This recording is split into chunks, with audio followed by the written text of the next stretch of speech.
গত 28শে ফেব্রুয়ারি SIR 2026 final তালিকা publish হওয়ার পর যাদের নাম ফাইনাল তালিকা থেকে ডিলিট হয়ে গিয়েছে ওনারা এই ফর্ম ফিল আপ করে এবং বাকি যাবতীয় পদক্ষেপ গ্রহণের মাধ্যমে ডিইও বা ডিস্ট্রিক্ট ইলেকশন অফিসারের কাছে আবেদন করতে পারেন পুনরায় নাম বিবেচনার জন্য এবং নাম ইলেকটোরাল রোলে তালিকাভুক্ত করার জন্য।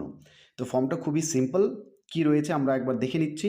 তার আগে জানিয়ে দিচ্ছি, এই ফর্মটা ফিল আপ করে জমা দেওয়ার আগে অতি অবশ্যই আপনার এলাকার বিএলওর সঙ্গে একবার কনসাল্ট করে নেবেন।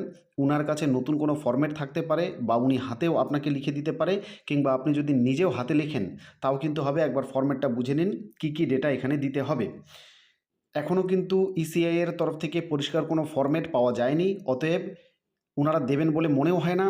আপনি নিজে লিখলেও হবে এবং এই ফর্ম্যাটগুলো পূরণ করার মাধ্যমেও জমা করলেও হবে, কিন্তু অতি অবশ্যই আপনার এলাকার বিএলও বা ঊর্ধ্বতন কোনো কর্তৃপক্ষ যদি থাকে, আধিকারিক যদি থাকে, তার সঙ্গে একবার কনসাল্ট করে নেবেন। এবার আমরা দেখে নিই ফর্মটা কীভাবে পূরণ করবেন। দেখুন উপরে লেখা রয়েছে address to the district election officer, এর নিচে এই যে ডিস্ট্রিক্ট নেম লেখা রয়েছে এখানে আপনার ডিস্ট্রিক্টের নামটা লিখবেন। সাবজেক্ট লেখা রয়েছে application for reconsideration of deletion of name from electoral roll with reference to list published on 28/2/2026। আপনি আবেদন করছেন, আপনার আবেদনটা যাতে বিবেচনা করে দেখা হয় যে আপনার নাম ডিলিট হয়ে গিয়েছে 28 তারিখের পাবলিশ এসআইআর 2026-এর তালিকা থেকে, এবং পুনর্বিবেচনার মাধ্যমে আপনার নামটাকে যেন ফেরানোর ব্যবস্থা করা হয়। এরপরে উপরে লিখছেন স্যার, লিখে কমা দিচ্ছেন আই এর পরে এখানে আপনার নামটা লিখবেন। এখানে লেখা রয়েছে এসও মানে সান অফ, ডিও মানে ডটার অফ, মানে এই দুটো যদি আপনি অ্যাপ্লিকেবল হয়, আপনি পিতার নাম দিয়ে থাকেন, ওনাকে লিঙ্কেজ করিয়ে থাকেন, তাহলে পিতার নামটা লিখবেন এখানে। এবং ডব্লিউও মানে ওয়াইফ অফ, যদি আপনি স্বামীকে গার্জিয়ান হিসেবে দেখাতে চান, স্বামীকে তো লিঙ্কেজ করাননি, পিতামাতাকে লিঙ্কেজ করিয়েছেন, সেলফ হলেও পিতামাতার নামটাই লিখবেন। কিন্তু স্বামী যদি আপনার গার্জিয়ান হয়ে থাকে, আপনার ডকুমেন্টসে বেশিরভাগ থেকে থাকে, তাহলে ডব্লিউও অপশনটাতে টিক দিয়ে বা ডব্লিউ অপশনটা লিখে বাকি দুটো না লিখে এখানে লিখবেন স্বামীর নাম। আদার যদি আপনি অন্য কাউকে লিঙ্কেজ করিয়ে থাকেন, ধরুন ঠাকুরদা, ঠাম্মা, দাদু, দিদা, তাহলে এই যে আদার কথাটা লিখে বা আদারটাতে টিক দিয়ে এখানে ওনার নামটা লিখবেন। এরপরে লেখা রয়েছে অ্যাম আ ভোটার অফ অ্যাসেম্বলি কনস্টিটিউয়েন্সি, এখানে আপনার বিধানসভা এলাকার নামটা লিখবেন, পার্ট নম্বরটা এখানে লিখবেন। Based on the draft electoral role published on 16/2/2026 my serial number ওয়াজ, এই যে ড্রাফট রোল পাবলিশ হয়েছিল 16 ডিসেম্বর 2025 সালে, সেখানে আপনার সিরিয়াল নম্বর কত ছিল সেটা এখানে বসিয়ে দেবেন।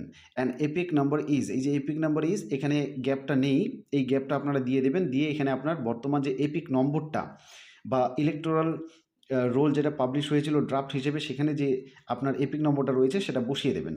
My name has been deleted from the final electoral role published on 28/2/2026, আমার নাম 28/2/2026-এ পাবলিশ হওয়া তালিকা থেকে ডিলিট হয়ে গিয়েছে। I am a permanent resident of assembly constituency, এখানে আপনার বিধানসভা এলাকার নামটা দিয়ে দেবেন, পার্ট নাম্বারটা এখানে উল্লেখ করে দেবেন। And am eligible for inclusion in the voter list, আপনি বলছেন যে আমি কিন্তু ভোটার লিস্টে ফিরে আসার জন্য এলিজিবল মানে যোগ্য। It is my humble prayer that the matter be reconsidered and my name be included in the electoral roll, আপনি রিকোয়েস্ট করছেন আপনার নামটাকে যেন ইলেকটোরাল রোলে ফেরানো হয়। ইয়োর্স এখানে লিখে আপনার সিগনেচারটা এখানে করে দেবেন। ইয়োর্স ফেইথফুলি চাইলে আপনি লিখতে পারেন, এখানে সিগনেচার করবেন বা টিপসই আপনি যেটা পারেন সেটা করে দেবেন। যিনি অ্যাপ্লিকেন্ট তিনি নিজে দেবেন, অর্থাৎ যিনি আবেদনটা করছেন তিনিই সই করবেন অথবা টিপসইটা দেবেন। এখানে ফোন নম্বরটা উল্লেখ করে দেবেন। এরপর এখানে ডকুমেন্ট অ্যাটাচড করে দেবেন, অর্থাৎ কী কী ডকুমেন্ট আপনি প্রমাণ হিসেবে সঙ্গে দিতে চাইছেন। Self attested copy of enumeration form, আপনার যে এনুমারেশন ফর্মটা রয়েছে যেটা বিএলও আপনাকে দিয়েছিল সেটা দেবেন জেরক্স করে অ্যাটাস্টেড করে, অ্যাটাস্টেড মানে হচ্ছে প্রত্যেকটাতে সই করে দেবেন। এরপর 2, 3, 4, 5, 6, আপনি চাইলে আরও বাড়াতে পারেন লিস্টটা, 10টা 12টা যতগুলো আপনি দিতে পারবেন কাগজ বৈধ, যে 12টার মধ্যে তালিকায় কাগজগুলো রয়েছে সেগুলো যদি পারেন দেবেন, যদি না পারেন আপনার কাছে যা রয়েছে সেগুলো এখানে দিয়ে 2002-এর তালিকা থাকলে দেবেন, না থাকলে তো পাবেন না, নেই যদি 2টো থাকে 3টে থাকে সেগুলোই দেবেন। দেওয়ার পরে আপনি এই তালিকাটা সাবমিট করবেন। সাবমিট করার জন্য এখনও অবধি যেটা জানা যাচ্ছে, আপনি বিএলওর সঙ্গে জেনে নেবেন যে আপনাকে সম্ভবত ডিইও অফিসে গিয়ে ওখানে একটা বক্স রাখা থাকবে, ড্রপ বক্স। সেই ড্রপ বক্সে আপনাকে আপনার অ্যাপ্লিকেশনটা জমা দিয়ে আসতে হবে এবং এই অ্যাপ্লিকেশন জমা করতে যাওয়ার আগে আপনাকে ফর্ম 6 অ্যাপ্লাই করে তার যে অ্যাকনলেজমেন্ট সেটাও সঙ্গে দিতে হবে এবং সেই অ্যাকনলেজমেন্ট রিসিপ্টটা এখানে উল্লেখ করতে হবে। এটা এই যে আপনাকে ফর্ম 6 ভরতে হবে কি না, এটা আপনি বিএলওর কাছে আগে কনফার্ম জেনে নিন। বিএলওর কাছে কনফার্ম জেনে নিন। কোনো পরিষ্কার ইনস্ট্রাকশন এখনও ইসিআইয়ের তরফ থেকে পাওয়া যায়নি, পাওয়া যাচ্ছে না। অতএব বিএলওর কাছ থেকে জেনে নিন। আমি বারবার বলছি, আমি শুধু ইংরেজি ফর্মটা ফিল আপ কীভাবে করবেন সেটা আপনাকে এখানে দেখালাম এবং ফর্মটা আমি অতি অবশ্যই আমার যে টেলিগ্রাম চ্যানেল রয়েছে সেখানে দিয়ে দিচ্ছি। টেলিগ্রাম চ্যানেলটা জয়েন করুন, ফর্মটা সেখান থেকে আপনি পেয়ে যাবেন। এরপরে আমি বাংলা ফর্মটাও টেলিগ্রাম চ্যানেলে দিয়ে দিচ্ছি এবং ফিল আপ করাটা দেখাচ্ছি কীভাবে ফিল আপ করবেন।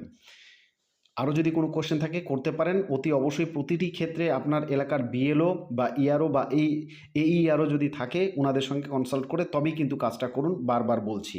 ঘাবড়ানোর দরকার নেই। আজকে বা কালকের মধ্যে আবেদনটা জমা করে দিন, যত দ্রুত করেন ততই ভালো। ধন্যবাদ।